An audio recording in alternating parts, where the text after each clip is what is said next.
What's cracking, yo? Welcome back to Boo TV. Appreciate you for stopping in. Like, comment, subscribe, hit the bell, stay notified, and let's get into the topic for today. Still on my Jordan vibe right now. Found another video by Clutch 23 Productions. Michael Jordan top 50 finals. So this is basically his top 50 plays from all of his NBA finals. That would be 6 NBA finals appearances and 6 championships with 6 finals MVPs. Unblemished, undefeated. That is Michael Jeffrey Jordan in the finals. Hey, let's get into it. Excited to watch this stuff. What's good, what's good, what's good, what's good? Back on that Kobe Bryant vibe. Switch the LED lights to that beautiful royal purple to show love to one of the greatest to ever lace him up in the purple and gold, Kobe Bean Bryant. Came across this video, wanted to react to it, especially for a lot of people that, that follow Kobe, weren't really around when Kobe was playing, before his Achilles injury, or you just don't know a lot of the background stories about Kobe Bryant, how obsessed this guy was.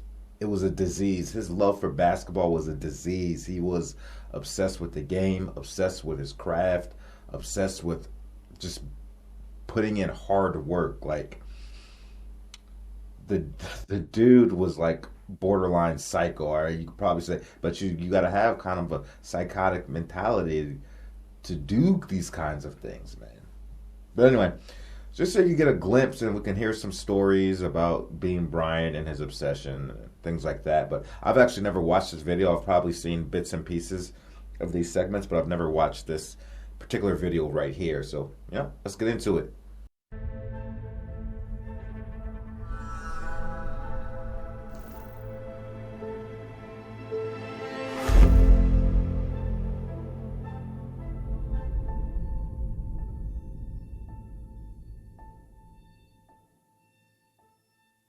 Playing against Kobe is like playing against a grizzly bear.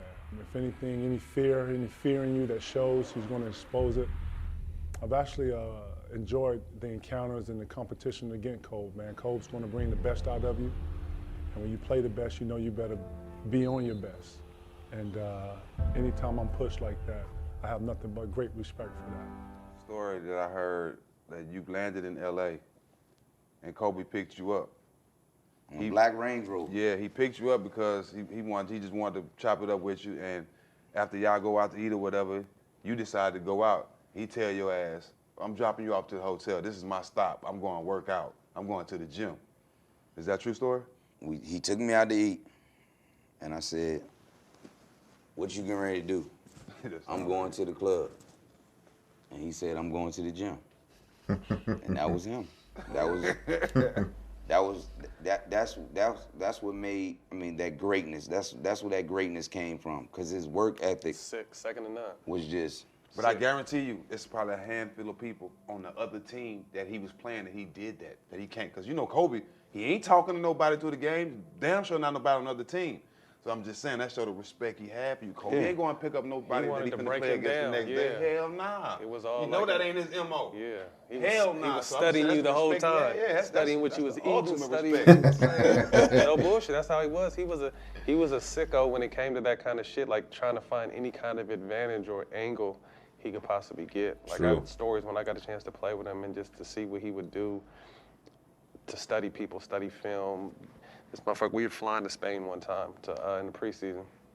I've told this story before, but I thought he was over there rapping. Everyone was asleep. I went over to talk to him. I was about to talk shit to him about rapping. But he was over there with a piece of paper with like 30 different basketball courts on it, and he's just like, I know that I'm gonna draw at least 3 people. So I got the guy guarding me, the guy that's coming to double, and then the help side. So I'm over here looking to see where you, L.O., Ron, Steve, Fish are all gonna be open at. When I'm guarded by 3 people, and he had like 30 different courts, this is where you're gonna be, this is where LO's gonna, I'm just like, what the fuck? Like, why are we flying? Like, everyone else knocked out, I couldn't sleep. But it was just like little things like that, and then I would go to Orange County and work out with him, and we on the track before the sun comes up. And then we lift weights so hard that, all right, let's go shoot. And I'm like, motherfucker, I can't lift my arms. You want me to go shoot a basketball right now? Like, his grind was sickening. That was his thing, man. If anybody know Cole respects you if you a dog, and you gonna go at him. You go back at him. And that's when Cole started to respect me, when he realized, like, I'm not backing down. And it's not that attention, it's just who I am. I mean, me and Cole, we got into a little tussle in the All-Star game a little bit, and I ended up hitting him the wrong way and he broke his nose. That was the first time I've ever seen that. But I'm gonna tell you the thing. So after All-Star break, we got the Lakers about like 3 games after the break. Yes, he got the mask on. He got the mask on. Yes. So but you know what? I called him, you know, I'm not maliciously, didn't maliciously do it. I called him and I said, yo, Cole. He was like, bro, I love it.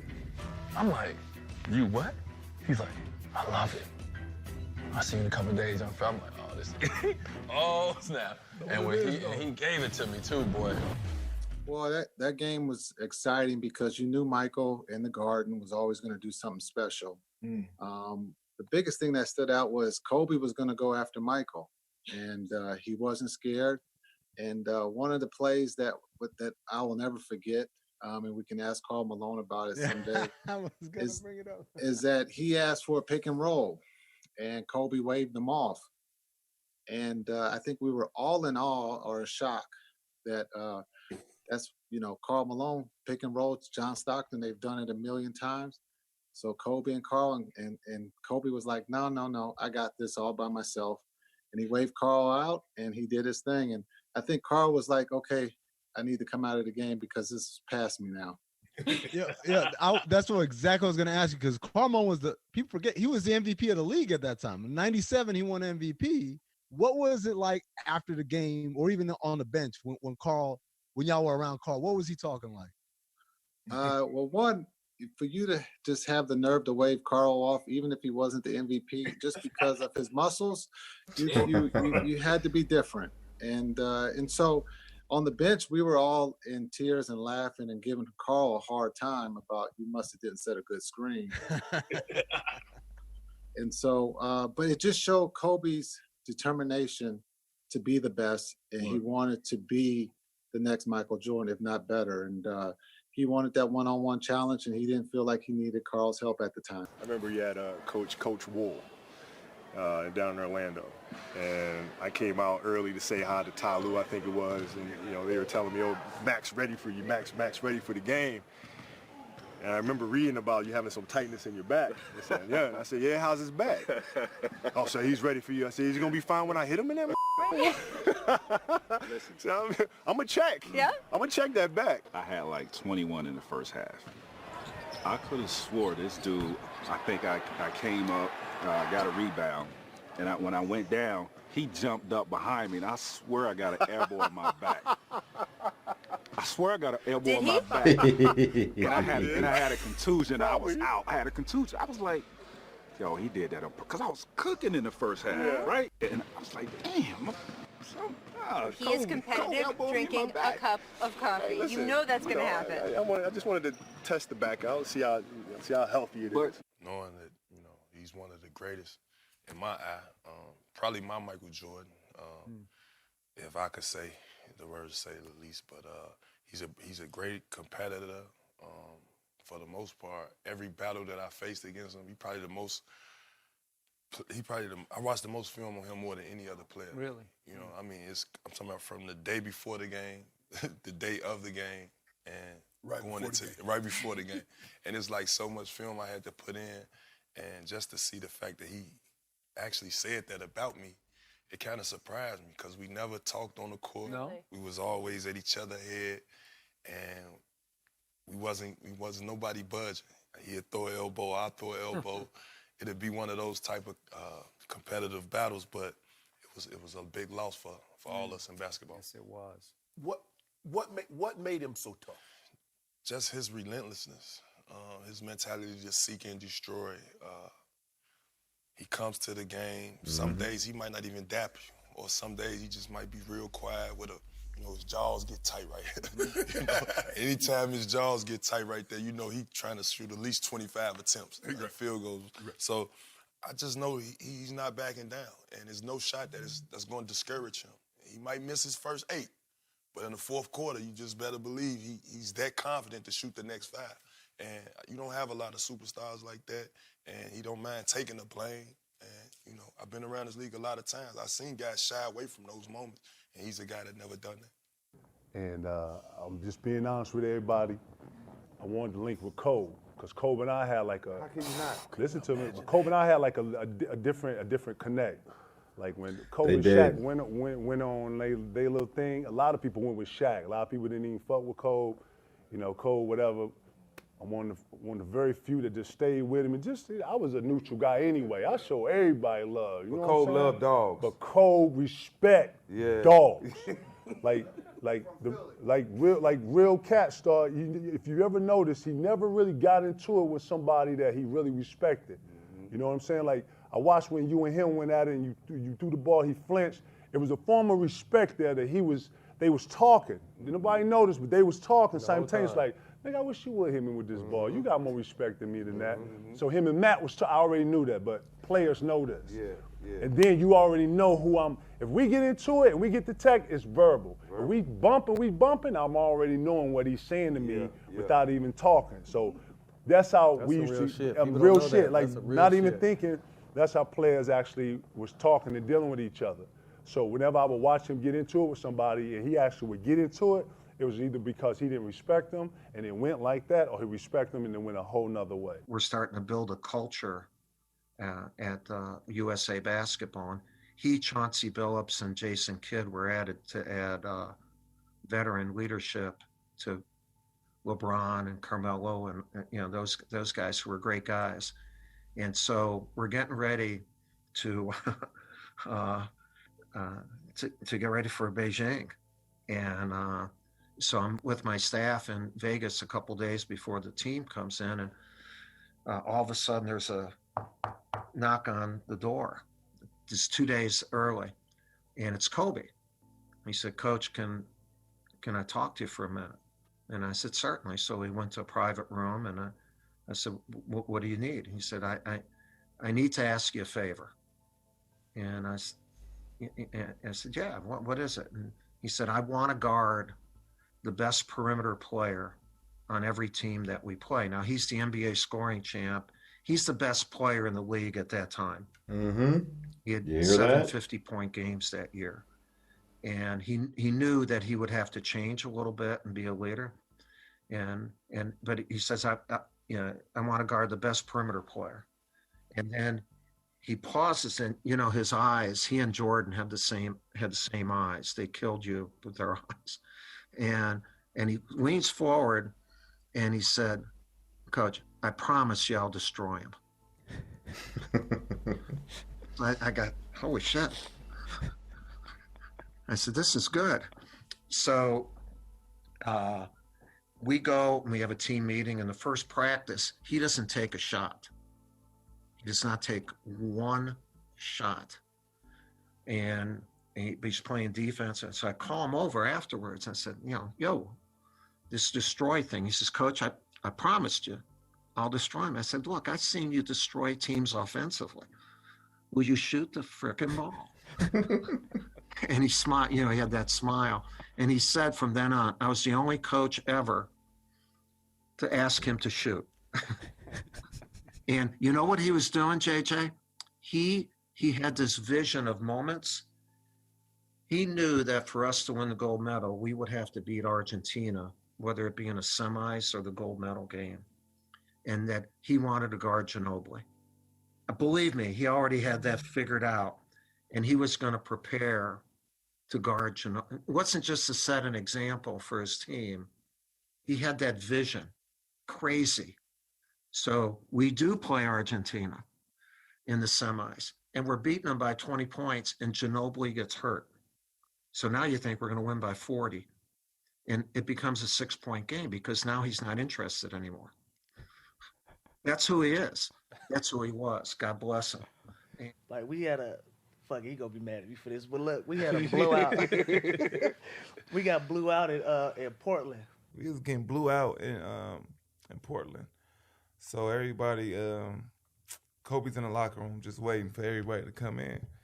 And everybody down there got Kobe's on the team, so. Yeah. He came into the locker room and we got beat pretty bad, and I don't think he liked the way we played. And he said, "From now on out, every time down the court, I touched the ball. Y'all gonna learn what it's like to play with Kobe Bean fucking Bryant. Yeah, man, he said, y'all playing like blah, blah, blah, soft, and how y'all gonna wear these shoes and y'all soft? That ain't what we do here in L.A. So I'm not thinking nothing of it. He tells everybody to take their shoes off, their Kobe's off. I'm like, what? Like, what's wrong with you, man? Like, what's wrong with you? Nah, take them off. Take them off. I'm sitting there looking like, okay, oh, this motherfucker serious. It's dead ass serious. But he just started grabbing people's shoes and just throwing them. He threw them all in the trash. Oh, and he's wow. like, y'all don't deserve these. This don't represent the, the Lakers and all that. I'm like, dog, until y'all get it right, y'all can't wear no Kobe's. And so Nick Young, playful ass, we shower and shit, we come back. Nick walk in the locker room, talking about, y'all better throw that motherfucker the ball or it's going to be some shit around here. Straight up. Like, Nick never took anything serious, though. Yeah. But we had just got the shit kicked out of us, and Kobe wasn't going for it. Yeah. You know what I'm saying? And so I just think mentally, like, he meant that shit. Right. You know what I'm saying? So the shoe thing was pretty funny because Nick Young wore Adidas, and I wore Peak. So it wasn't a personal problem for us. So we thought it was hilarious. And, you know, Nick and I were the only two guys in the locker room when this was happening. And so we thought it was the funniest thing in the world that it was happening because it didn't affect us personally. But that's just who he was, you know. And that band was all of 2 games, and then everybody was back wearing the shoes. How driven was Cole? And how did that rub off on you? I learned from this dude just from watching him, man. He said he was better than Mike. You could tell, though. He felt that way. I said, what? But you got to understand his drive. It ain't too many dudes that play in the NBA that's like, yo. And that really mean it. And they hard. Like, that's growing up right now, like, I'm going to be better than LeBron James. No. And that's what he chased his whole life, was to be just as good or mentioned with Michael Jordan. I remember saying, I need to get 6. I want to be able to sit at the same table with Mike. His whole frame of mind, he had 63, and Dallas had 61 in the third quarter. He and I did the TNT special, and he talked about when we first met.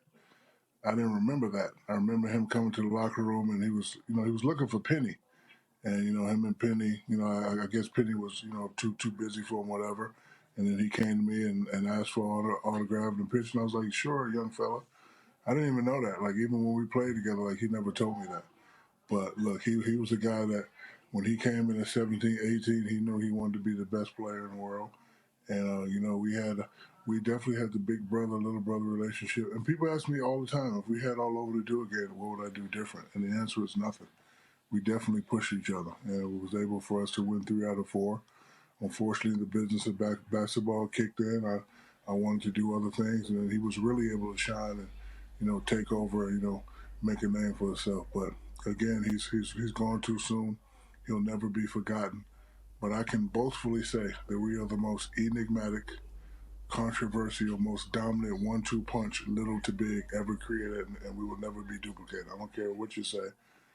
And I don't care who you try to compare us to. It'll never be another Kobe and Shaq ever again. It got kind of interesting playing against him because after a while, I get to studying the triangle. I'm knowing sometimes he flash and sometimes he might, set a back screen. And this is what Phil brought, the offense Phil brought. Exactly, the triangle offense. Yeah. And I studied it so much, and sometimes I would have to deny him when he get hot. And it would be funny because he'll look at Powell, and he noticed that I'm overplaying. He'd get to talking in Spanish. Really? But that was a counter. Yeah. Get what I'm saying? Right. So, okay, if I'm denying, okay, now he's going back door. And I was like, yo, you speaking in Spanish now? Let me get ready for the counter. And he just did little creative things like that to try to get an edge. And like I say, he never shot a shot that he didn't like. And he worked hard. He crashed the offensive glass a lot. No one pretty much talks about that a lot. Great That's rebounder, true. Great defender. I could just go on about Kobe. So I was one of the guys when he was a rookie, and a lot of guys were upset at him because back then you could bring beer in the locker room. Mm-hmm. And when we got him on the team, it was like, no more beer? Yep. Oh, man, you messing everything up, little kid. And I think that was kind of the thing that when guys were hazing someone, it kind of pushed Kobe away from a lot of guys because back then you weren't used to an 18-year-old kid coming in the league, and he's a good 18-year-old kid. He's going to take someone's spot. And so a lot of guys were kind of, standoffish to him. But for me, I'm saying he's a part of the team. He's a basketball player. You love this guy because he's such a competitor.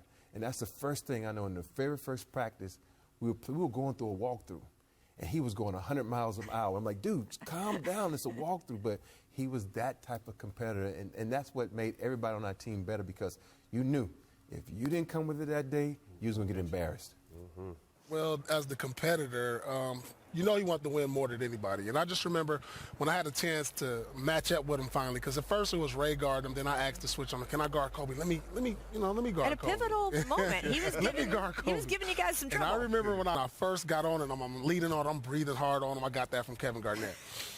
And he just shot me with an elbow right to my ribs like twice. And I was like, hold on, he's like, well, we shouldn't have came over here. You're going to come over here, you're going to take this pain. And I was like, this guy right here, man, he just don't stop with the little tricks. And he just wanted to just kill me, like straight up. He would like grab me, toss me, elbow me, and everything he could. And the most competitive player I ever played against, like by far. I mean, it was just like a new challenge, like, oh, you want me to come over there now, Paul? You want some of this? And it was just like, wow, all right.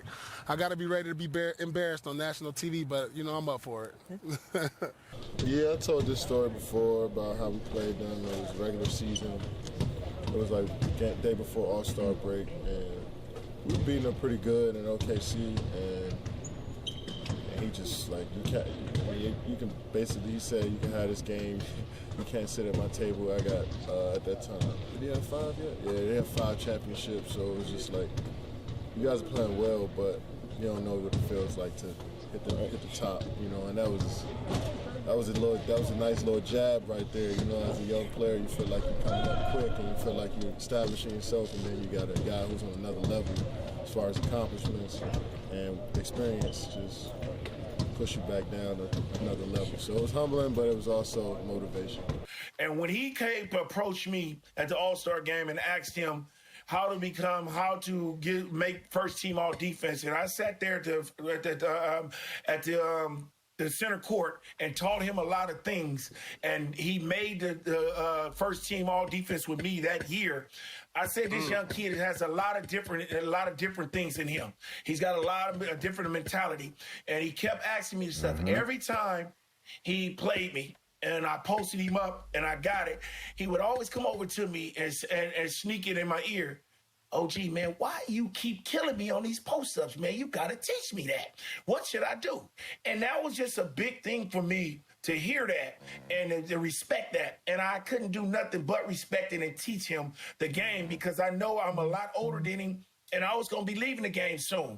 And I want to see somebody in that game that imitates the things that I do and can be dominant at it. And this kid was one of them guys. And I taught him everything that I needed to taught him. We used to stay after practice in L.A. And I used to teach him the post-up game. Then he used to fade away. He took it all. He'd face you up and go at you. And it was things that he did like that. And we used to do drills about defense. I used to get him, and I used to throw a tennis ball back and forth, and he used to catch it with one hand and slide. With how I learned. And he got so good at it where he used to guard all the top guys. And that's when I started telling him, stop straying away from all the top guys. If the top guy on the team is there, you guard him. Guard him all night. And then you take his heart from him, and then you go down and kill him on the other end. And that's what he started doing. And that's what he started doing. That motherfucking dog shit. I love that. In that 2000. Well, Kobe's always had that gene in him. Even I know I hear what Gary's saying, but even before he started connecting with GP, Kobe always relished matching up with the best player on the team. But he didn't get his opportunities much, as you all know. Especially his first year, he didn't get that many minutes, and then he slowly saw his minutes continue to increase. Not saying GP didn't say that, but Kobe was already wired that way for the most part. And yeah, but people think like there's some Kobe haters out there that hate the fact that he imitates so much of Michael Jordan. And y'all got to think about this, man. Jordan himself said that nobody has ever approached him like Kobe did in admiration and wanted to learn from him. Teach me. that showed Mike how much his game was appreciated, and Michael Jordan loved that. That made him feel good. That made him felt like he was doing a lot of the right things when he was playing. I don't understand why people feel like it's a knock against a player if they learn from other players, borrowed some moves, enhanced them, tweaked them, maybe to their own liking a little bit, but learn from the generations before you. Why? That is a nod. That is a compliment. But people like downgrade Kobe because he looked to the other greats for knowledge and inspiration. I wish a lot of these players today would do that to hone their craft, but they don't.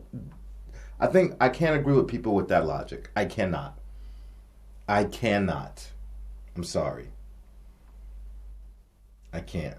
And he definitely, GP taught him a lot about defense. That's all true. He did.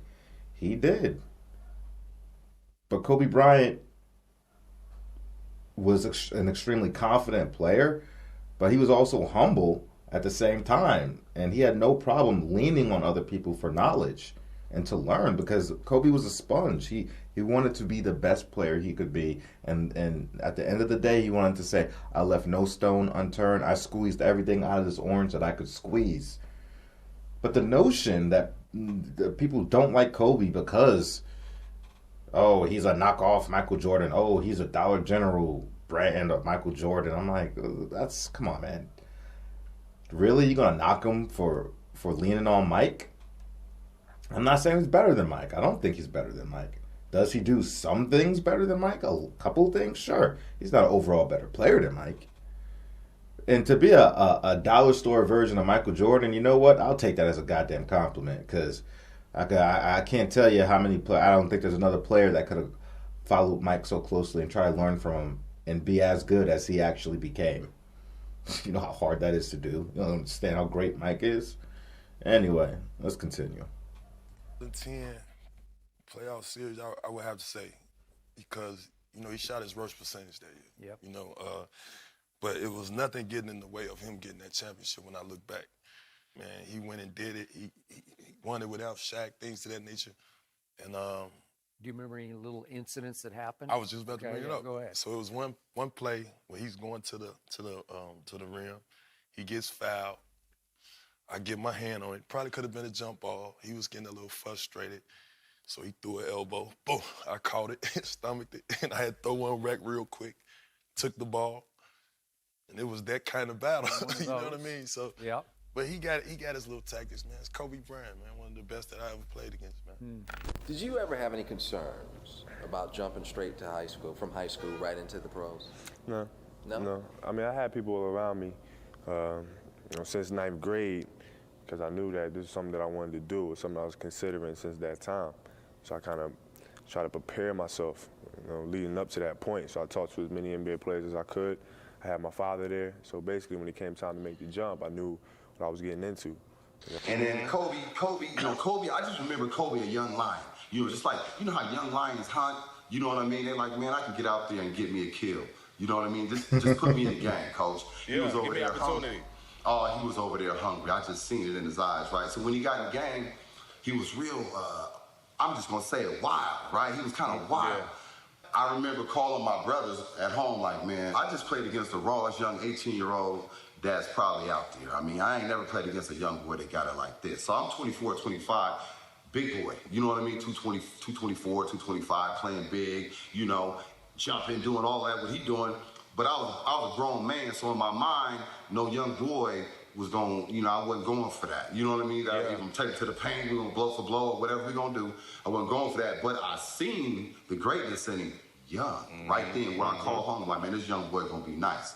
Fast forward to 3 years later, watch him go to work, and I'm doing my thing, and then they traded Eddie, put him in the game. So his, I guess, 4th year is when he really got on, right? Something like that. I think Eddie was gone.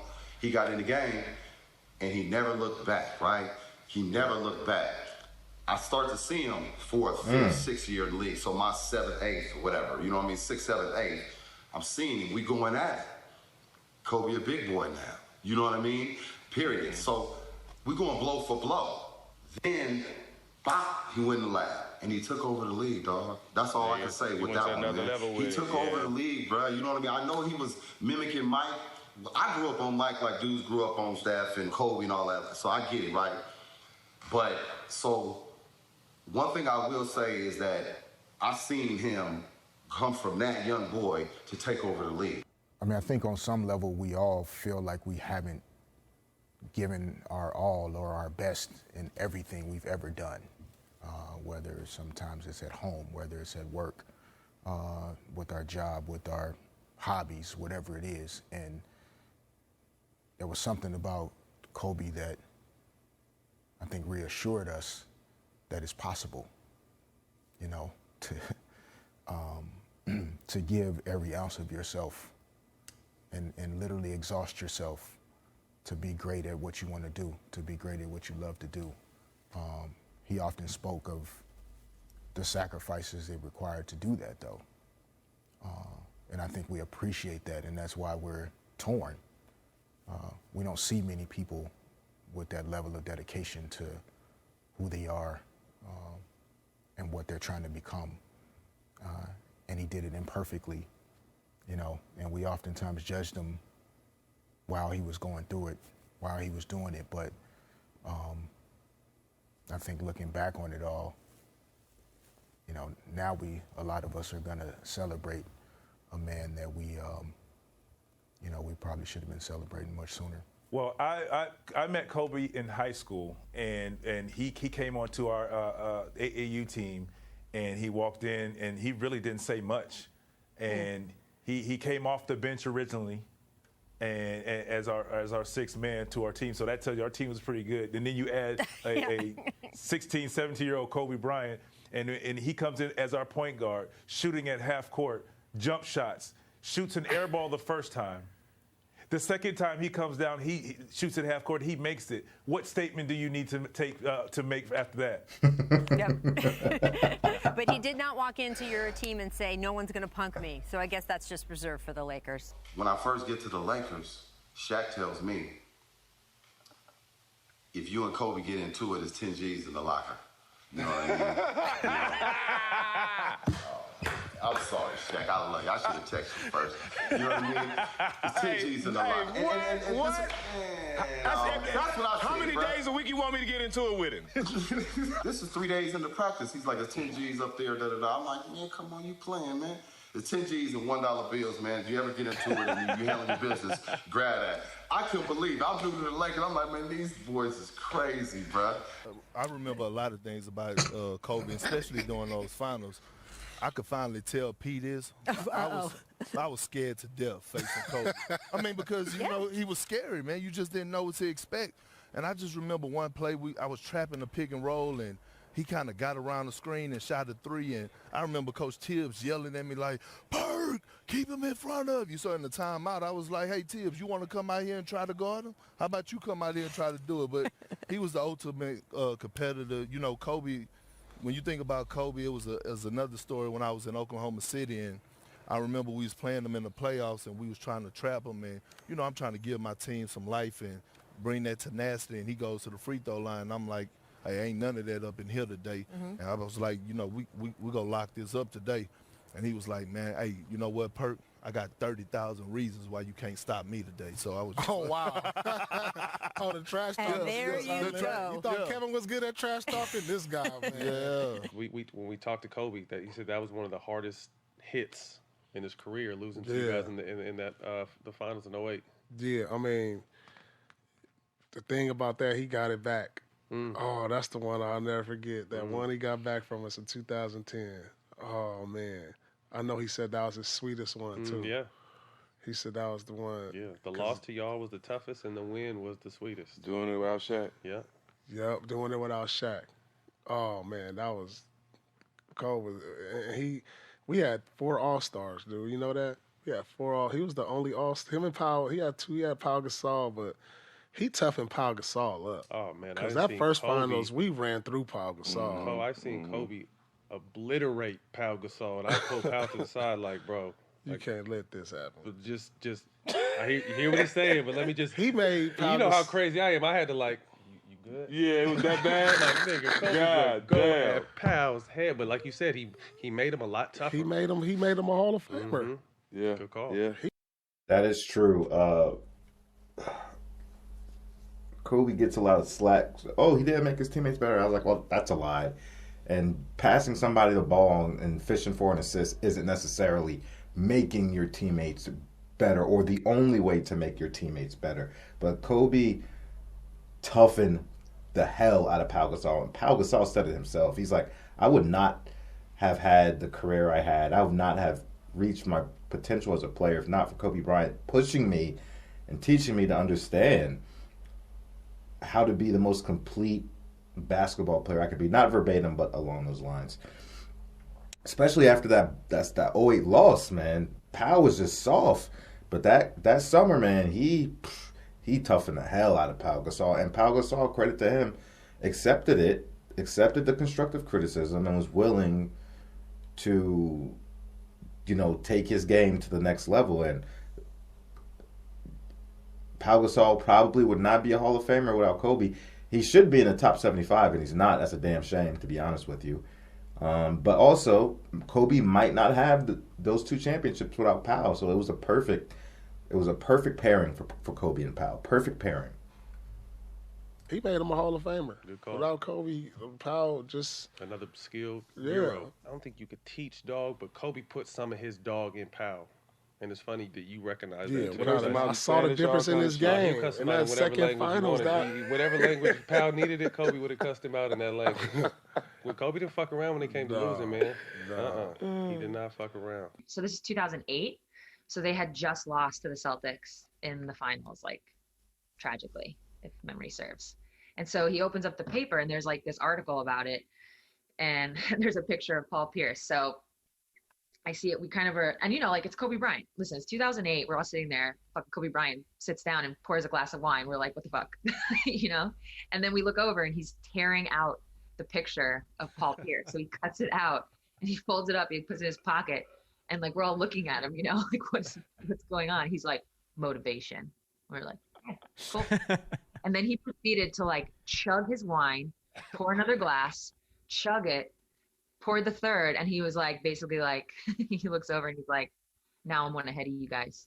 We were like, okay. Like, we didn't know we were racing. Like, cool.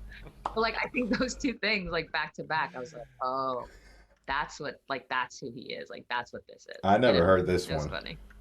For whatever reason, during that day or that night when Michael said, hey, I'm going to dinner and we're going to catch up. I was like, oh, great. Okay. You're in town. And when you go to dinner with him, you always know there's like, it's going to be people, you got to sneak him in, So I was like, all right, I'll get there. And, I always try to get there like 10, 15 minutes earlier. So that way, however he's coming in through the back, the front, side, or whatever.